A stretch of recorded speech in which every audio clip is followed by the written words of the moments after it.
มาสงค้า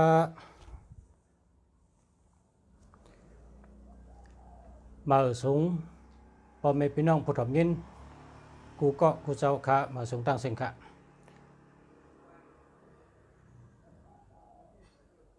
เมื่อในขัดเดลัดลองลุกนอนค่ะลองลุกนอนปอเย้าเสลองลุกนอนเย้าขัดเดลัดลองเต้นหอมค่ะ2 มิลค่ะเนาะ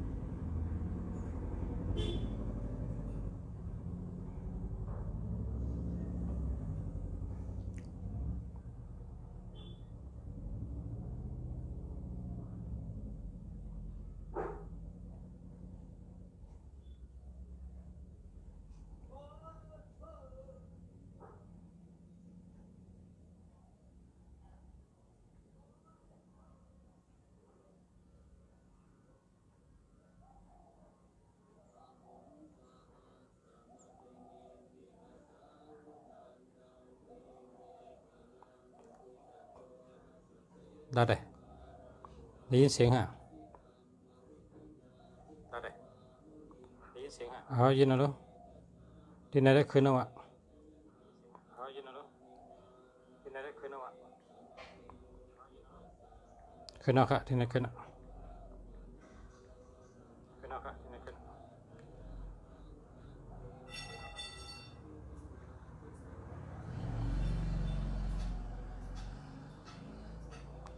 กำขนาดเตียนจื้อให้กำขนาดเตียนจื้อให้กำ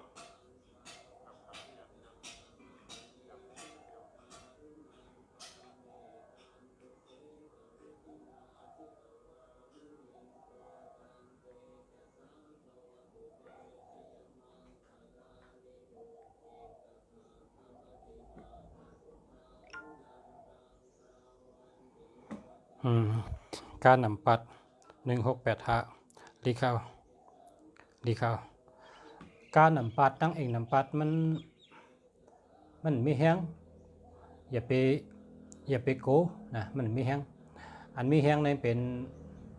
นำปัดพงนำปัดพงในเป็นไพ่ผ้านะเป็นไพ่ผ้าในเลสติ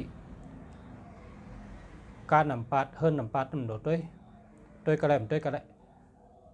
อยกะพงนำปัดในโดดด้วยเตะนะ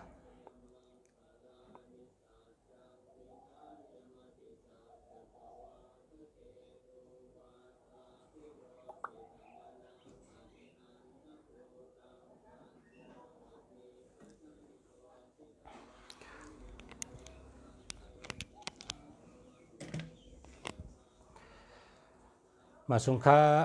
เมื่อในขัดเดลัดลองลุกนอน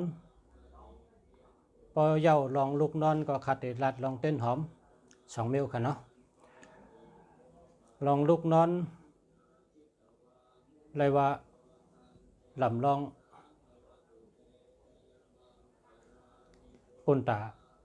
ภาวะจัดปานก้นเฮาเตะลองลุกนอนนะคะนะลองลุกนอนเนื้อลุกที่นอนเท่าไหนจอมหนังเนื้อแกมล้อกะเต็มไว้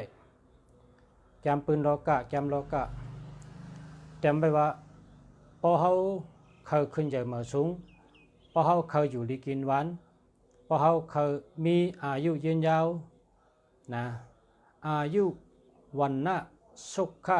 ปะละปฏิภาณะพรดีหาเปิงหาปลาป้องข้าเฮิงเตรียมทนป้อไหนนาลุกนอนก็เป็นลองลำลองปุ่นตาลองอยู่เศร้า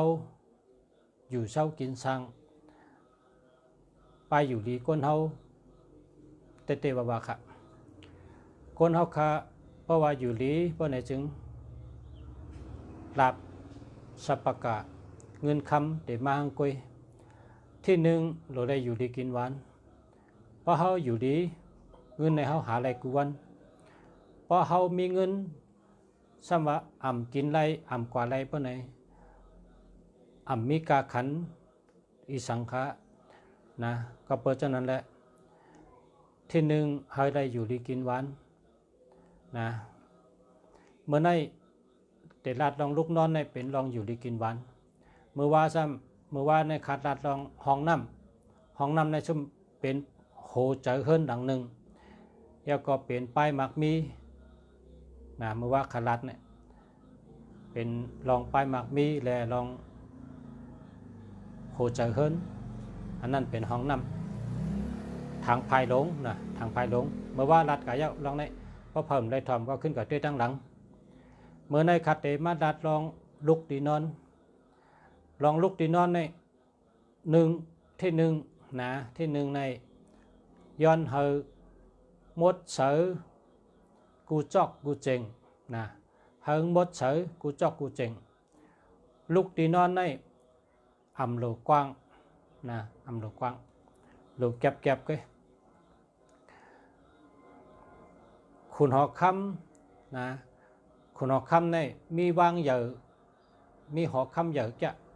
ก็กะพอถึงตีนอนมันเจ้าเนี่ยมันเจ้านอนเหนือกูมีแต่นอนเจ้าหอคำนั่นแต่ตั้งเมนางมันนอนได้สองเกาะนะเยาก็เจ้าคุณหอคำในป้องตีนอนในมันเอาแผ่นในอย่างลงทั้งสี่ไผ่พอเอาแผ่นอย่างลงทั้งสี่ไผ่เอาในช่ำกลางผักกลางยุงเพราะกลางผักกลางยุงเอาจังไก่นอนเหนือกูมันเนี่ยมีกันไหนก็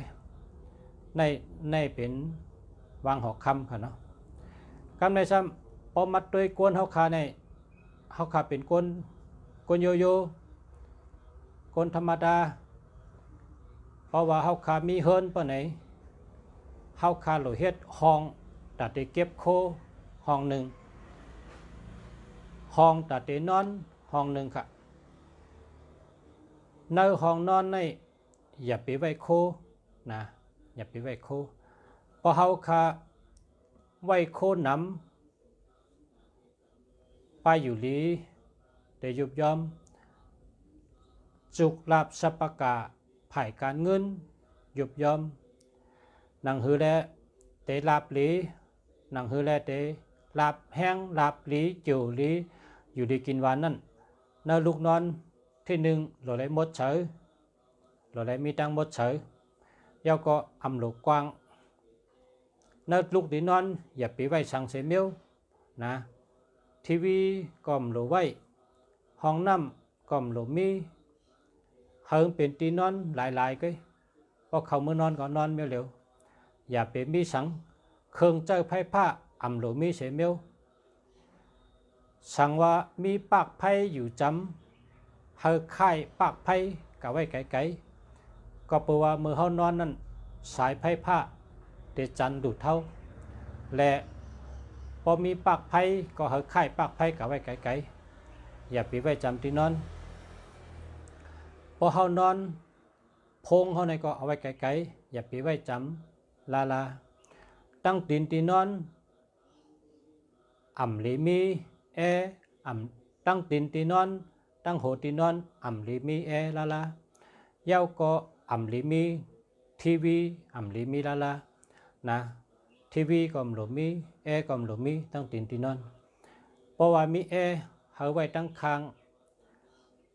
หมอกซื้อโหเข่าลงถึงตีนหมอกซื้อกันนั่นลามตัวของเผิงมันอย่าไปไว้ซื้อโหนะเพราะไว้ซื้อโหในพอหึงมาแต่เป็นยอกะใช้นัด เป็นแพร่อากาศเพราะฉะนั้นก็แอก็หลูไว้ตั้งคางยอกก็ไว้ให้ซื้อมาหมอกตีนหมอกหัวเข่าตั้งคางนะเหตุฉะนั้น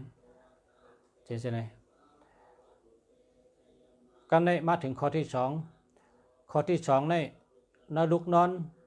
สังวานนอนหรือกูเพราะในโหกูเขานั้นเฮิงจับผาลี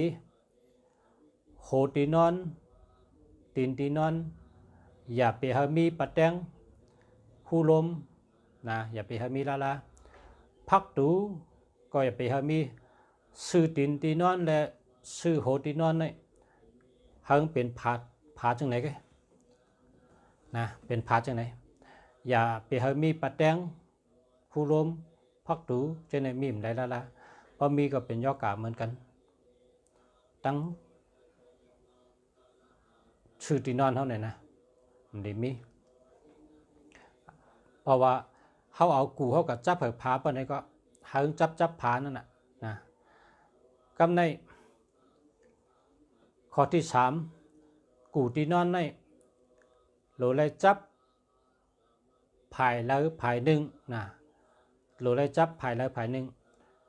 จังไกแมนเมียวมันเพราะว่ากูตีนอนเท่านี้อ่ำจับเสภายเพื่อไหนเพื่อนท้องว่านอนก้นตายอ่ำดีแล้วล่ะนะนอนก้นตายในเปิ้นเอาไว้ในกลางเฮือนเนี่ยตั้งเลยก็มันจับให้ภายนั่นน่ะกล่อมคนตายก็การตีนอนก้นในเด้พอนอนเนี่ยให้จับผาลีจับภายเลยก็ได้ภายเลยภายหนึ่งแต่เลยจับนอนเหนือปื้นก็เย้านอนเหนือกูก็เย้าหรือเลยจับผาลีในรองตีนอนนะกำในซ้ำตีนอนเท่านั้นเฮานอนลงก็เย้าเอาตาเฮาด้วยขึ้นซื่อนะซื่อตีนอนเท่านั้นพอเฮานอนเอาตาเฮาด้วยขึ้นพระด้วยซื่ออย่าไปเฮามีหลอดไพ่ละเพราะมีหลอดไพ่ใน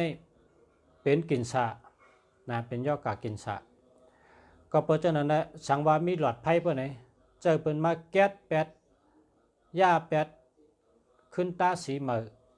เฮงอย่าไปหันห้อยมันห้อยเจือกก็มหลมีห้อยติดไพ่ก็มหลมีเจือกไพ่สายไพ่หลอดไพ่มหลมีเห็นไหมย่าแปดเชิงเสื่อนเฮานอนเนี่ยพอเฮานอนเฮาตาตัวขึ้นกันใช่ไหมอย่าไปเฮมีไพ่ละพอมีไพ่ในก็จะเป็นย่อกากินสะนะอย่าไปเฮมีไพ่ซื้อเฮานอนนะกับในข้อที่4ข้อที่5ใน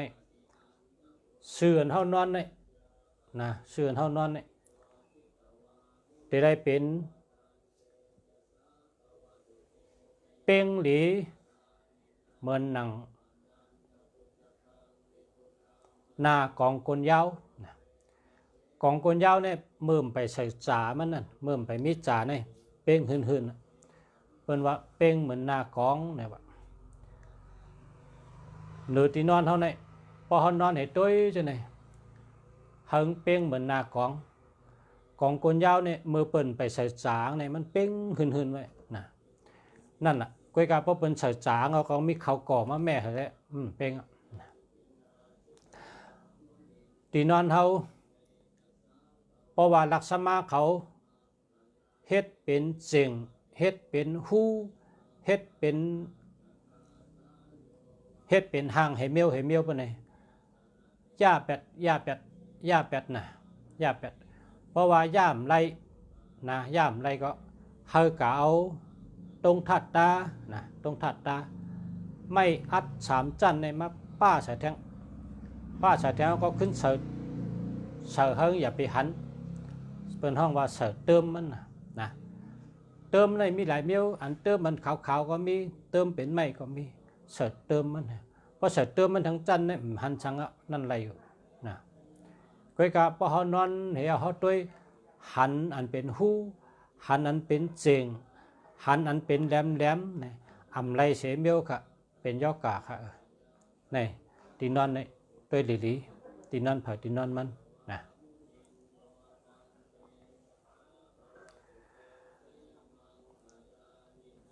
ลูกตีนอนเนี่ยอย่าไปไว้โคสังเสียเมียวสังว่ามีห้องเก็บแทงตีนก็เอาโคตั้งมดเสดทงให้เอาก็ไว้ทางตีนตั้งตีนอนเฮงมดเฉย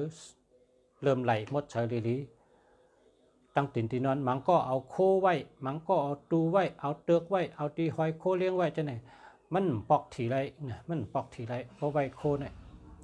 มันปิกหลับจังนั้นเนี่ยตั้งตีนอนเนี่ยหรือมีสังเสมียวให้มันปางให้มันเดิมไหลมดเฉย กูจอกกูเจียงนาลูกตีนอนเปิ่นดีไว้โคเลี้ยงเหมียวนาลูกตีนอนในเอาพลาเขาก่อมและพิษ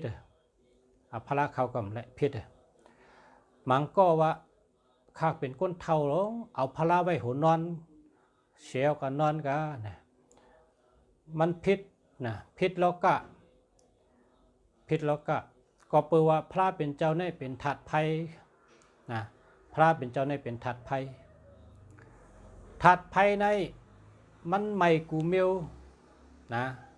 ไพ่เนี่ยไม่สังกะมันหรือไม่ให้ตั้งหมดแกพระเป็นเจ้าในเป็นถัดไพ่เพราะว่าเอาไว้ซื้อหัวนอนปะไหนก็ก้นก้อนนั้นก็ไปอยู่ดีแก่นแข็งดีนาลูกตีนอนในพระอ่อนพระหลงอันนั้นก็ห่างพระห่างกาตุ้นห่างแล้วห่างหอกห่างหลาบห่างก้นขี่ม้าตึกกันพันกันห่างอันดีโกดีกากห่างอันตัวเหวก็เจอ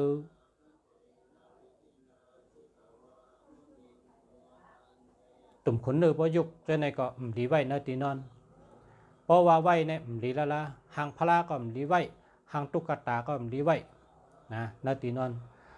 นาตีนอนในหลวมีสังก็เปิดวังพอมีห่างก็มีวิญญาณนะกำไตเป็นว่าวิเงียนพอมีห่างก็มีวิเงียนนะวิเงียนกำไทยเป็นห้องว่าวิญญาณกำไตว่าวิเงียนพอมีห่างก็มีวิเงียนมีพลาก็มีผีเปิดมีห่างสังก็วิเงียนอันนั้นออกมาพอกลางคืนมานะอำดีมีห่างสังเพราะเป็นห่างลูกอ่อนลีหักนะ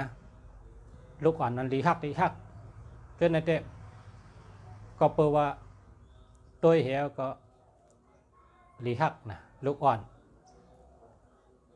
ในได้หันติดอะไรนะก็การต่างเมียวเตะบ่นด้วยลีว่าปอดติดเอาปองตัวเหวก็จับตามาน่ะนะตัวเหวจับตามามันดีติดกะตีตองกี้เนี่ยกะตีหย่องสวยหอกงยัดนะกะตีหย่องสวยหอกงนะเมื่อข้าไปมานั่นเข้าข้าใกล้กันเพราะว่าปีนั่งเขามีกันนั้นเขาซ้ำเอาโผเอาเมเหก็ซื้อหางกาลาหลำพืชเนี่ยกาลาหลำกาลาหลำเหวก็มัดติดไว้หัวนอนเขาโผเมขับโผเมจะลำให้ก็นะขับโผเมมลำก็เขาก็ซื้อหางกาลาหลำมัดติดหัวนอนไว้ว่ามันมีลมเข้าหนามันเป็นผาแปนเป็นกังแปนเพราะอันในติดในลมเข้านอนอุ่นเรียป้อมติดในลมเข้ากัดหนาไหนก็ห้ามหูดิปองมันเนี่ยเขากะลาเอาหางกะลาลำมาติดไว้ก็ได้เผื่อเขาเกิดลูกมาในลำพิษนะลำพิษโผงก็ว่ามันจื้อลูกเก๋าพิษกันตั้งเมงไรกับจู้แสวุนเจ็ดด้วยเลือดเขาสองก้อได้ตั้งลูกเขาเลือดเขา3 ก้อนได้เป็นเลือดเร็วกันจังก็เย่ากว่าป้อมนั้นให้เขาได้แปดกันนะพอเกิดลูกมาลำพิษเขาถามว่าเป็นลูกกะลาติ๊กน่ะหางสังก็เย่าพอเขาเอาไว้ในลูกเนี่ยมันมีวิ่งเงียนนะอย่าเปียไว้ละนลูกตีนอนเนี่ยหรือมีสังนั่นดีเลยเปิ้นให้มีกูตีนอนแล้วก็ผักกังยุงแล้วก็ทำเฮ็ดเธอลองมดเฉยเข้มเนี่ยลูกตีนอนข้อที่6ในลูกตีนอนเนี่ยด้วยสีจริง8 ปะสีหน้า8 ไผ่นะด้วยกูเจงด้วยกูนาด้วยกูจอกเพราะว่ามีอันแหลมจี้มาจูตัวเขาปนไหน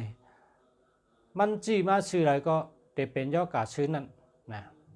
มันจี้มาซื้ออะไรก็เป็นยอดกาซื้อนั่น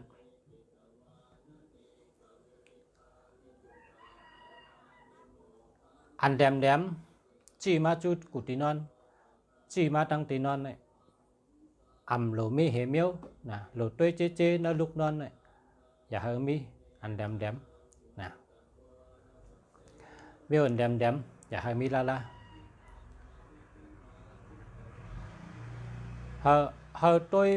tôi cú cho cú chỉnh hay là bắt bù đủ lắm lum la chết thủ hơi mi lòng mất sở lì lệ bận nơi lúc thì non có bờว่าเข้าเลยนอนnơi lúc này เข้ายาม6 ชั่วโมงมันก็8 ชั่วโมงนะเฮานอนในลูกนั้นเฮาเลยสุดลมเข้าหูกหลังเฮานี่เข้าตังมันมี6 ชั่วโมงถึง8 ชั่วโมงในลูกนั้นเพราะว่าฉะนั้นละในลูกที่นอนหรือเลยมีลงมดเสือนะแล้วก็หรือมีผักกางยุงผักกางยุงในอ่ำใจว่ามียุงแลกางก็อ่ำใจก็อ่ำมียุงก็หรือเลยกางเพราะว่าก้นเป็นยอกาในป้อนอนในผักกางยุงในขึ้นหายขึ้นนะเพราะเป็นยอกาให้ทำขึ้นนอนในผักกางยุงแทง3 เดือนมันก็หายนะยอกาก็หายก็เพราะว่าไปเป็นยอกาก็ชื่อผักกางยุงมาสุ่มไว้ให้นอนอ่ำลาดีเป็นยอกานะในผักกางยุงในเนื้อแกมโลกาเต็มบะมันเฮเพกุมิวเฮเพปยอกาโตสู่มิกษาพิมดิมงามมาเมื่อคำเมื่อขึ้นผีตุบผีตับอันนั้นก็ผีเนื้อเฮินผีหอผีเฮินอันนั้นก็ผีตูผีคิงอันนั้นก็ผีก้นหูจักอันนั้นก็ผีปอผีเมย์จะเนี่ยผีตะกะผีปะเขามามันเข้าผักกางยุงเลยนะ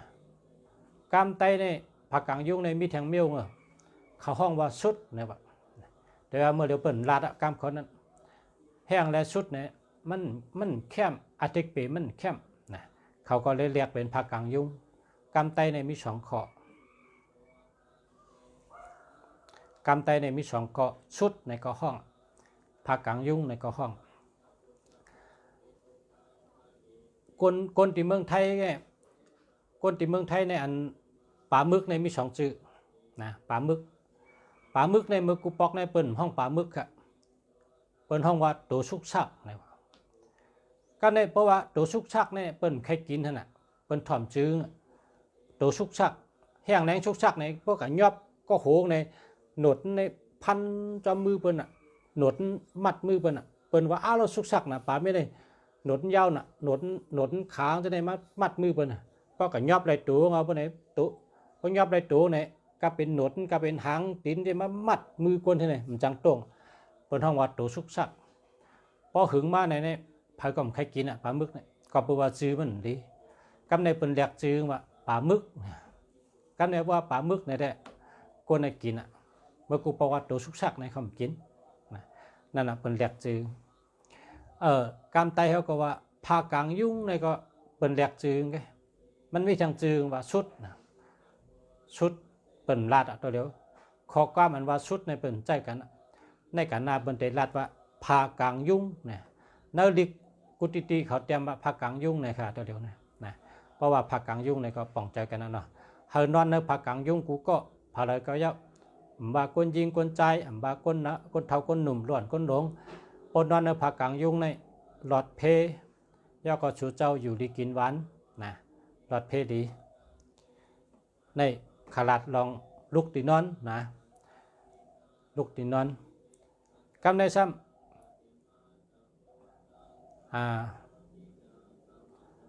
แต่ขึ้นดัดแห่งกำมันก็เอาหางก้นพันกันเอาหางเสือเอาหางอันดีโกก้นตื้อหมันตาลำจะไหนติดไว้ในลูกนอนนั่นดีละนะมันเป็นวิญญาณอันดีมันเป็นวิญญาณอันดีแหละพอสูจะมีหางเมียวเหล่าตีงดีโกตีงตัวเหตุผลเนื้อลูกเนี่ยสูจะกอกไปเชียงน้าลูกตีนอนสูจะเนี่ยหรือมีช่างเสียเมียวน้าลูกตีนอนเนี่ยหรืออะไรมีผ้าเชือผ้าห่มผ้ากางยุงกูตีนอนนะโคเลี้ยงก็หรือมีเหเมียวพอมีโคนน้ำก็ปอกทีนะสูจะปอกทีไรพอมีโคนน้ำน้าลูกเนี่ยก็ว่าเพียนปันพันในพวกกลางคืนเด็กเขามาอยู่ตีตีนชูเสอยู่ตีตีนชูเสยิบโฮเมตีนชูเสลาดวัดทีเดียวกันในเนี่ยเพราะเผยใครปอกทีอันในปอชาก็ลาดหลายปอกหนาวเพราะเผยใครปอกทีตั้งตีนนอนในหึงมดเสือแต่กูตีนอนก็หึงมดเสือเพราะว่าเพียนปันพันทีเนี่ยเพราะเขามากลางคืนเนี่ยเขามาอยู่ตั้งตีนให้ลาดนะเขากอดตั้งไรมีผีเปิ้ลตั้งซ้ายผีเปิ้ลตูผีเปิ้ลคิงเปิ้ลตั้งขวาผีเปิ้ลตูผีเปิ้ลคิงเปิ้ลตั้งโหมีพุงตันโค คำกว่าไรเสียตั้งเพราะเขามาปันพันเนี่ยเขาเลยมาตั้งตีนเขาเลยมายิบโฮเมตีนให้รัดว่าที่เตะออกอันไหนในคำมารัดมันก็จำลืมแบบน่ะพอตื่นมาลืมแบบมันก็ลืมเหี่ยวก็เตรียมไว้ก็ถูกแม่นนะเพราะเผอเคยมีลาบอยู่ดีกินหวานและปอกถี่ใกล้ๆก็เนื้อลูกตีนอนหรือเลยมดเฉยอย่าให้มีโคสั่งให้เมียวนะแล้วก็มดเฉยในให้อะไรที่หนึ่งมดเฉยเนี่ยนะเจ็ดถูปัดนะใกล้เจ็ดใกล้ถูใกล้ปัดนะเนื้อลูกตีนอนนั้นให้มดเฉยตาเสนะเอากันได้ก่อนเนื้อลูกตีนอนกำในขัดเดลาดแทงเมียวเมื่อในขาดเดเอามันเดกำเดียวนะในขากับชื่อเตียนหอมมาเตียนหอมในหนึ่งยาวหนึ่งดีนะเตียนหอมในหนึ่งยาวหนึ่งดีชื่อยาวให้ไหนนะชื่อยาวอันนี้เป็นเตียนหอมครับเนี่ยเตียนหอมในชูเจ้าไตหนึ่งเดือนหนึ่งปอกไตหนึ่งเดือนสองปอกแหละเพราะชูเจ้าแค่มีเงินหนึ่งเดือนสองปอกมันจึงว่าถีในออกสองปอกนะหนึ่งเดือนถีออกวันที่หนึ่งปอกหนึ่งถีออกวันที่16ปอกหนึ่งชูเจ้าใครปอกถีนะเพราะชูเขาใครปอกถีเนี่ยไตสองปอกหนึ่งเดือนไตเนื้อสนไตเนื้อลิ้นไตเนื้อลิ้นไตเนื้อสนไตตีเนื้อลิ้นอย่าไปไตเนื้อเฮิร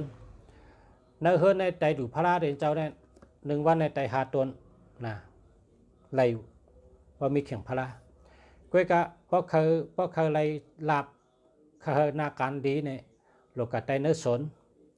กับไตเนื้อสนในกับคุดลงเหกันได้กะตั้งลึกกับคุดลงเนื้อสน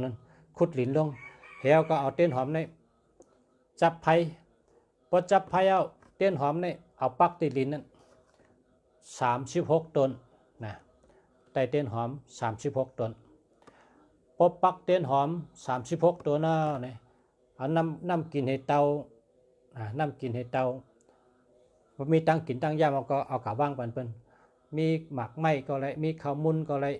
มีน้ำกัดน้ำเย็นก็เลยเอากะว่างปันเปิ้นตีเตียนเนี่ย36 ตนเนี่ยไตเตียนจับไผ่เอาปักตีดีนะเนี่ยชูเจ้าก็ไวเพราะชูเจ้าไวเนี่ยชูเจ้าลัดว่า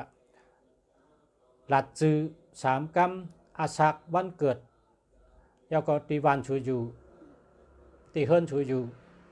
ลัดเสียงพอลัดจื้อลัดเสียงยาวลัดตีอยู่ก็เจ็ดจุงยาวไหนชูเจ้าลัดจื้อแนะนำตัวลัดจื้อนั่นลัด3 ปอกนะขาจื้อว่าใจคำเกิดวันจันทร์อาศักคาไร40ข้าอยู่ตีหมายเฮิรน40/12เช็ดตั้งอันไหนปอกอันไหนวานอันไหนเวียงอันไหนเมืองอันไหนจังหวัดอันไหนลัดไรลี3 กำพอลัด3 กำก็ตบดินแทง3 กำลัด3 กำเอาตบดิน3 กำเฮียลัดจื้อลัดเสียงเขาในน้ำตัวเขาปั่นเปิ้นให้เปิ้นได้หูจักเขาให้เปิ้นได้หมายจารางเขานะ1 เดือนในแต่2 ปอกพอลัดจื้อลัดเสียงลัดตีอยู่ลัดหมายเฮิรนยาวเนี่ยเจ๊จุงเอาจังไปชุดต้องเอานะเมื่อไปได้ชุดต้องนั่นชูเจ้าลัดว่าข้าวไตเต้นหอมหลู่ตัน36 ตนสังวาคามีตั้งพิษ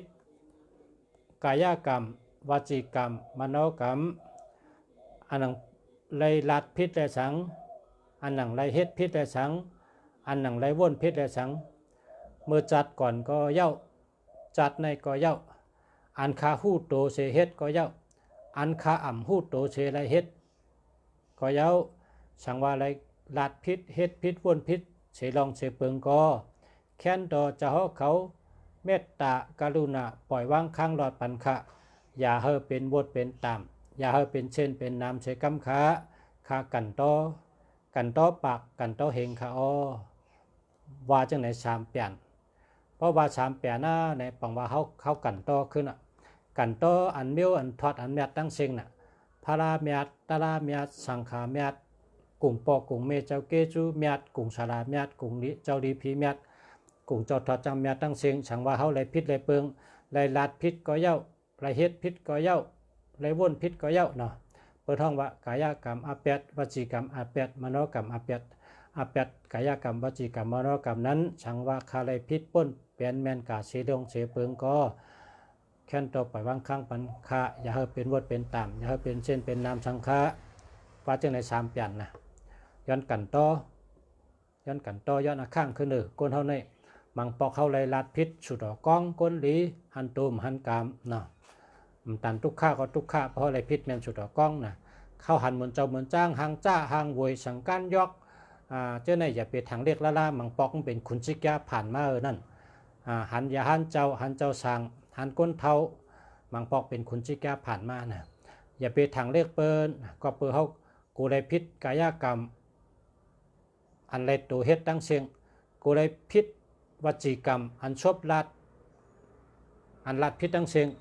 กูได้พิษมโนกรรมอันไรวนพิษตั้งเสียงฉะนั้นช่างว่าไรพิษ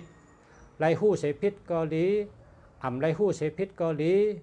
ไรตั้งใจก็เย้าไรตั้งใจก็เย้าช่างว่าคาไรพิษป้นแปนแมนกว่าเสดองเสเปิงก็แค้นต่อเจ้าทอดเจ้าเมียตั้งหลายเจ้าทอดเจ้าเมียตีสูงตั้งหลายชูเจ้าแค้นต่อเมตตากรุณาปล่อยวางข้างหลอดปันคาอย่าให้เป็นบทเป็นตามอย่าให้เป็นเช่นเป็นนามสังเสกรรมขาคำมาย้อนกันต่อขาเมื่อเขากัดใจเต้นหอมนั้นตบลิ้น3 กำนะพอมีน้ำกิน1 ขวดเอาน้ำกินกับตั้มเปิ้นพอมีข้าวมุ้นข้าวป้องเอาตั้งกินข้าวมุ้นข้าวป้องกับหลูเปิ้นพอมีหมักไม่หมักตอกเอาหมักไม่หมักตอกกับหลูเปิ้นอเมว่าเจ้าทอดเจ้าเมียคุณผีคุณช้างพาราเมียตาลาเมียสังขาเมียห้ำหันโตน่ะเนาะอันเจ้าทอดเจ้าเมียเนี่ยก้อยกาพอเขามีเจอศรัทธายุ่มย้ำนับถือเฮกะกันโตกับไว้กะชาเปิ้น1 เดือน 2 ปอกเปิ้นเนี่ยเปิ้นก็ได้ฮับผู้ฮับยินเปิ้นก็ได้ฮู้เฮาก็พอหึงมามันได้ไล่ลาบหลีกุศลหลีกรรมหลีนะก้นเฮาเฮ็ดตั้งหลีหรือว่าเจอเย็นเจอยาวเฮาเจนจาด้วยก้นผูกหมอกต่างตีหมอกในไรเปิ้ลข้าวยามือเปิ้นเอาเจอพันมันหวานตีลิ้นต้นหมอกใหญ่มาแต่หมอกกำเดียวนะไล่เรือนของไอ้หมอกต้นหมอกก็เปิ้นผูกหมากไม้ไล่3 ปี 4 ปีจังก็ได้กินหมากมันเปิ้นเจ้าเอาเม็ดกับผูกก็หดน้ำต่อถึงเปิ้งพอใหญ่ก็หึงพอไล่3 ปี 4 ปีมันอย่างไอ้หมากมาปั่นเฮากินเฮ็ดสังก็หลุดเจ้าข้าวยามไว้เจอเย็นไว้เจอหลีไว้เจอยาวก้อยกาเฮ็ดตาเสนะมังก็กะเฮ็ดปอกเห็มหันโจงเฮียก็ว่าเฮ็ดหันชังไหนก็บอกว่าชูเจ้าเฮ็ดปอกเร็วแค่มันได้ดอกมันเหมือนเฮากะฮดต้นน้ำหมอกเหมือนเฮาฮดต้นน้ำหมากไม่ฮดกูวันมันจังไงได้ใหญ่ฮดกูเดินฮดกูปีฮดตาเสมันจังไงต้นใหญ่มาต้นตั้งดีอันเฮาเฮ็ดก็เหมือนกันเฮาโหลเฮ็ด1 เดือนได้2 ปอกก็1 เดือน 2 ปอกเฮาโหลกะไตติ๊กเพราะว่าถี่ในออก1 เดือน 2 ปอกน่ะวันที่1กองออกวันที่16กองออกช่ำว่าใครปอกถี่ช่ำขั้นเฮ็ดลองตั้งเป็นถือไว้ขละอาจองอาโจมัน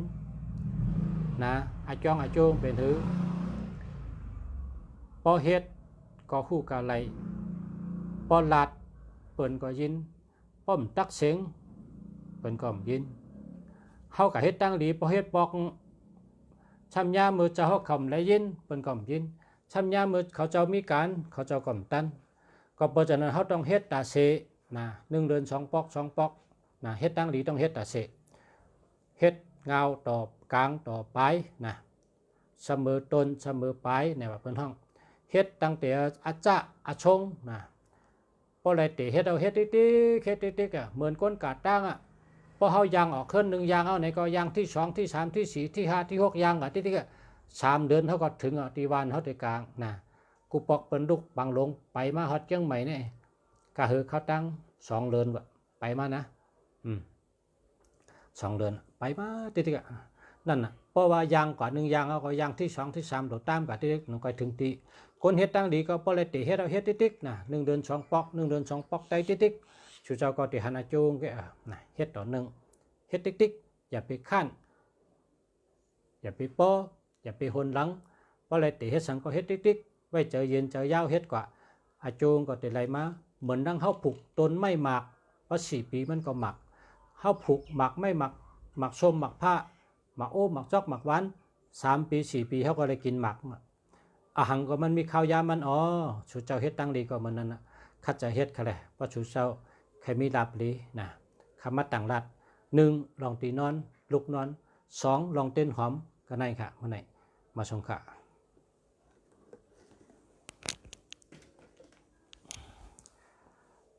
มาสงฆ์พ่อแม่พี่น้องเขาย้อนชู้ให้พ่อแม่พี่น้องผู้ทำเย็นกูก็ได้ก็ฮักกูก็ย้อนให้กูก็เลยอยู่ดีกินหวานเหตุการณ์ขึ้นใหญ่มาสูงนาการขึ้นใหญ่เฮืองอยู่ดีมีเงินห่างดีกึกปืนกูก็กูเจ้าใส่คำขะมาสงฆ์